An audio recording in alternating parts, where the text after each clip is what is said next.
who spent 22 years in this horrible place. I'm telling you something.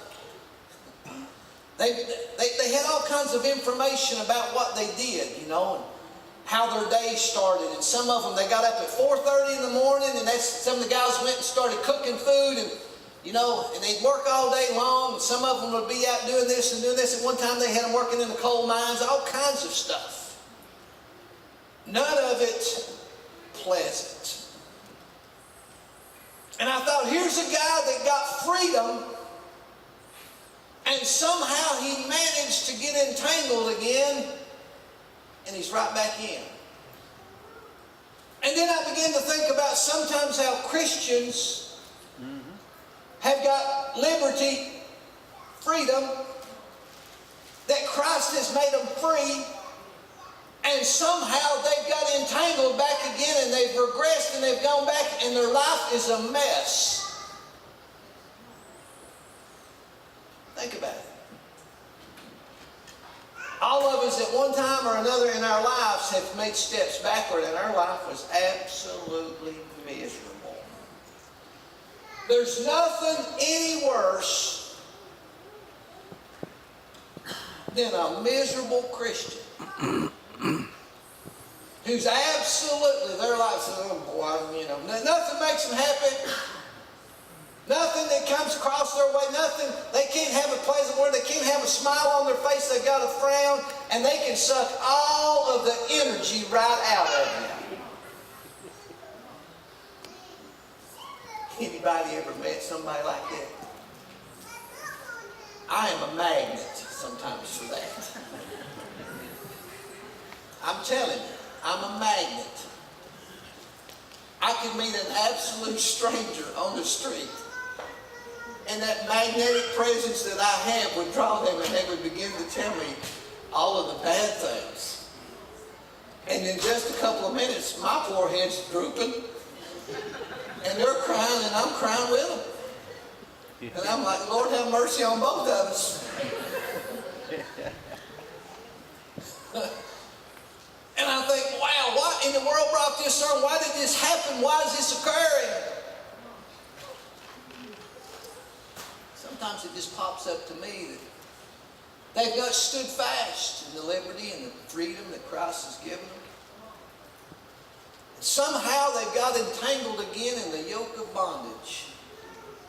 I'm going to tell you something, folks. We got an adversary, and he's out there swinging at every one of us.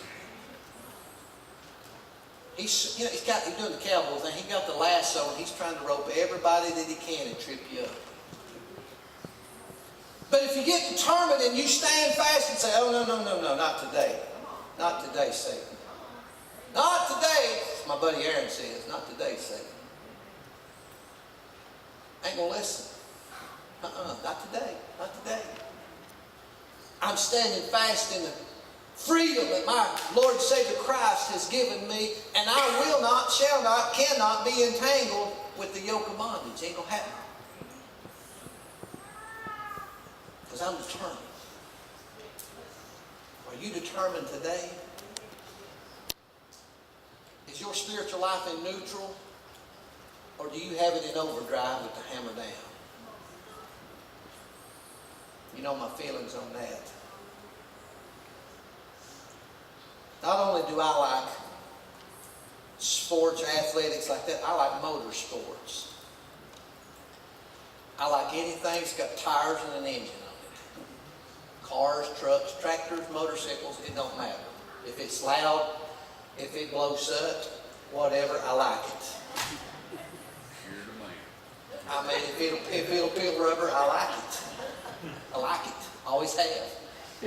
You know, I could hear a hot rod a mile off. Boy, it sounds good, don't it? You know, hear somebody pull up and they got one that cammed up like crazy and it's sloping like it's missing. Somebody said, that ain't running real smooth. I said, it's running perfect. Oh, yeah. Yeah, man. You know, you go to the races. I've been to a few races in my life. And you know what? I only like guys that race one way.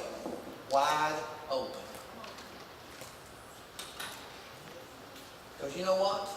Nobody really cares who finishes second, do they?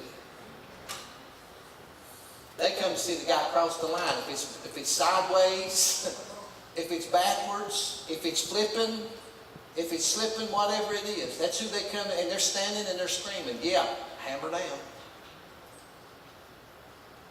And them guys, I've always wondered why some of these older guys, I grew up in the era of King Richard Petty. Okay, anybody know who Richard Petty, the old guy, STP man? Because he just lapped everybody. And I wondered when he got older, how come Richard just can't do it no more? Some of these older guys, when they get a certain age and it seems like they just can't win no more. Your favorite guy gets so far, Dale Earnhardt Jr., he got the point.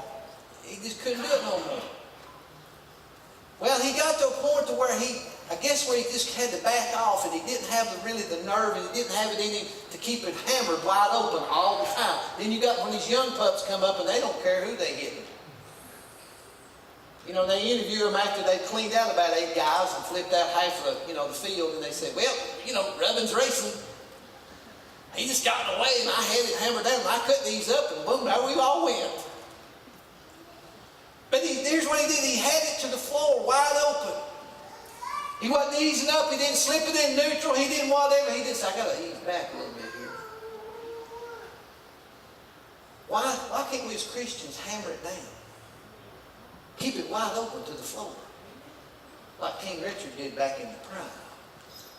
When all they seen was the back end of the car. And they seen smell fumes. That's it. He's a blur. Keep it hammered down, stand fast in the liberty with Christ has made us free, and be not entangled again with the yoke of bondage. Seeking the kingdom, desiring, growing, moving on, next level, next plateau.